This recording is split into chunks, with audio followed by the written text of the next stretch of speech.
disharmony within that team, you're going to become unstuck.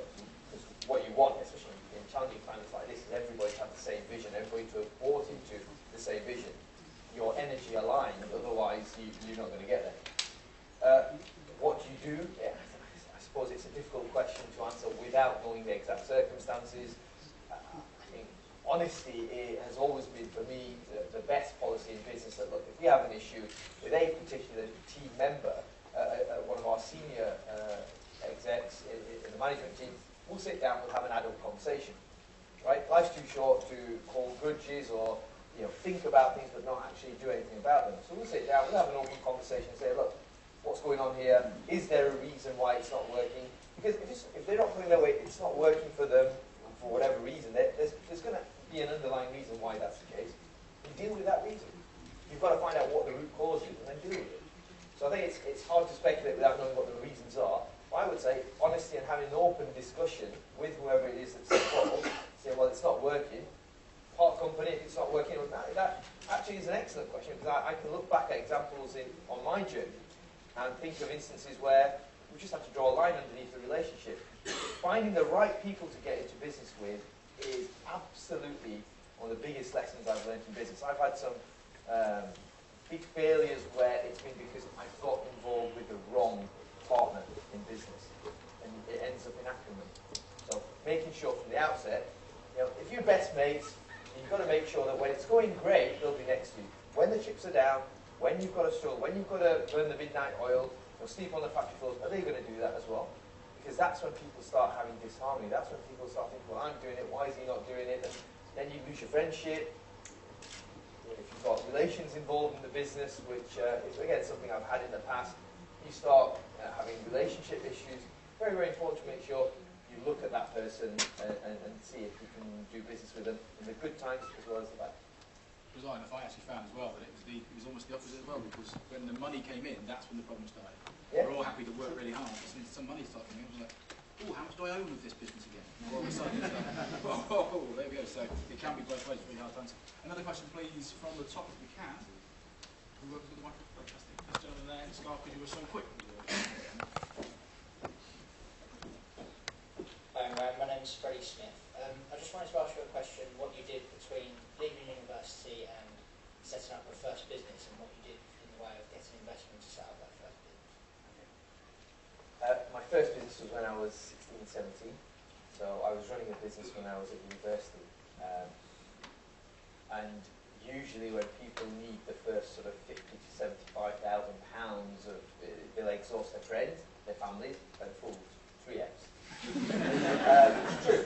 And it's only when you finish with that you start looking at private equity and VC and people like us and other investment angels. But I'll tell you the story if I've got a second. In those days, when I lost my job at the burger joint, I had a job the very next day at the local supermarket. If you recall, those are the first 2 things that teenagers did where I came from. I lasted 2 days there. Because, again, I'm challenge-driven, and I got really, really bored. I just couldn't bother getting up in the morning. It didn't make me tick.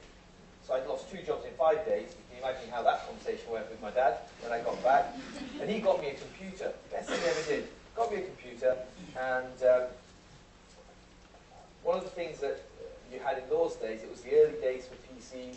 We didn't have Dixon's, PC World, Currys, Dell.com, and the software manufacturers would pair up with the hardware manufacturers and continuously force you to upgrade by making sure that the latest game could only be played if you had the latest processor. You'll remember this.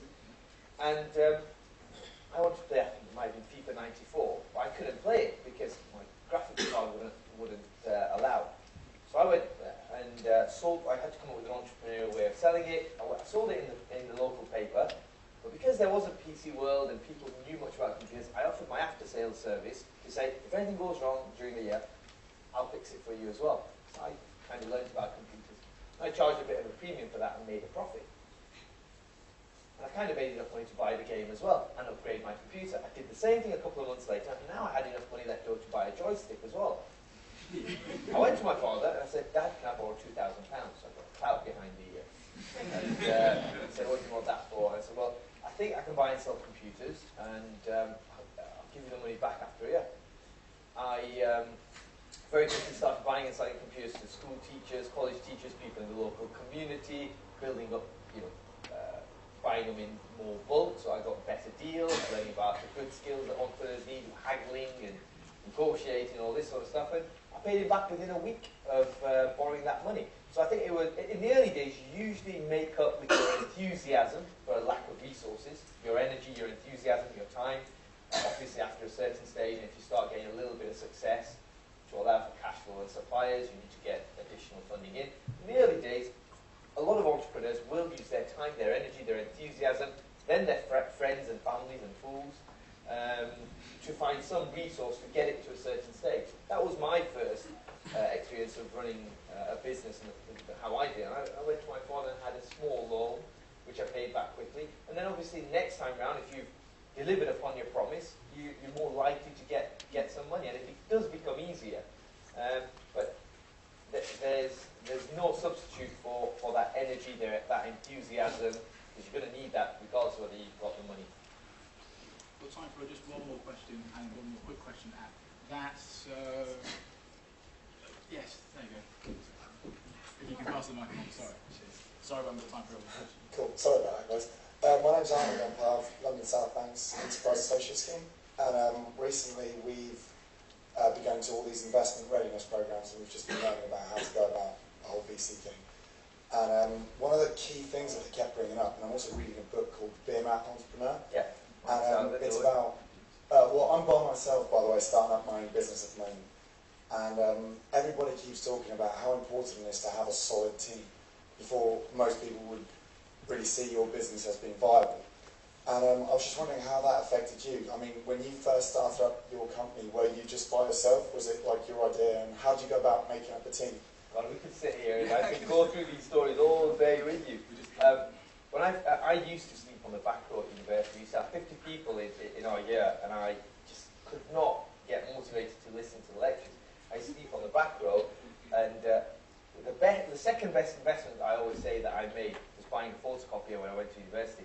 So I'd let my fellow students come to my student halls whilst I was selling computers up and down the country, photocopy their notes for free, as long as they left me a copy when they left. And that's how I passed my exams, right? But I made great, listen, I shouldn't say that, but I made great friends along the way, half of whom now work for me in my business, right? So I had great relationships. I think a lot of the entrepreneurs who I meet out there are great at relationships. And attracting the same sort of people. And I find when I meet those sorts of people, they tend to be those people who are optimistic, quite positive about things. I find that when I meet negative people, I lose interest very, very quickly, and I just can't get on with negative people. I just can't. I know that about myself. And I usually when I find people who are positive and they've got that energy, we end up starting a business together. That's how you end up with so many different businesses. How do I go about finding the right team? That is the key to any business, and it's the key to the growth of any business, because I can stand here and take all the credit for 26 different companies. It's not me.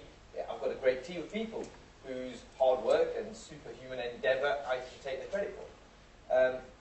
But you need somebody who kind of leads that team. You need to cultivate an entrepreneurial spirit. You've got to make sure you know what motivates them and makes them tick as well. Make sure that, as somebody was saying earlier on, you're aligned in that journey.